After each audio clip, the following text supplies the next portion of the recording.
Pas paralajmërimit, Gjeneta I reagon pronarit të Onima. Na friksove shumë, paguaj të paktën punëtorët. Pas incidentit që përfshin artistin Besart Kelmendi, gjesti dhe zyrat e kompanisë Onima, drejtuesi I kompanisë Erkan Shabani ka reaguar publikisht në rrjetet sociale, duke denoncuar lëvizje të dyshimta të automjeteve pranë zyrave dhe kërcënime të mundshme ndaj stafit dhe tij personal. Shabani ka njoftuar se tashmë ka dorëzuar fakte pranë organeve të rendit dhe do të bashkëpunojë me avokatin për të paraqitur të tjera elemente që lidhen me përpjekje për përfitime financiare të paligjshme.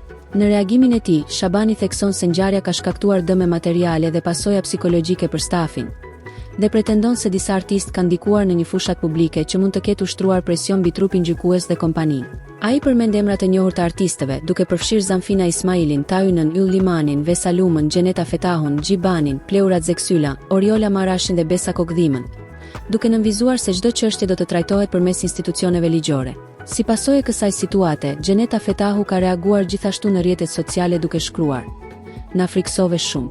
Me këtë dram duket sikur po hapet gjyqi I shekullit. Jo një storie në Instagram. Mos u kurse çoje deri në gjykata më të mëdha. Paguaj të paktën punëtorët se boll djers hëngre", theksoi mes tjerash.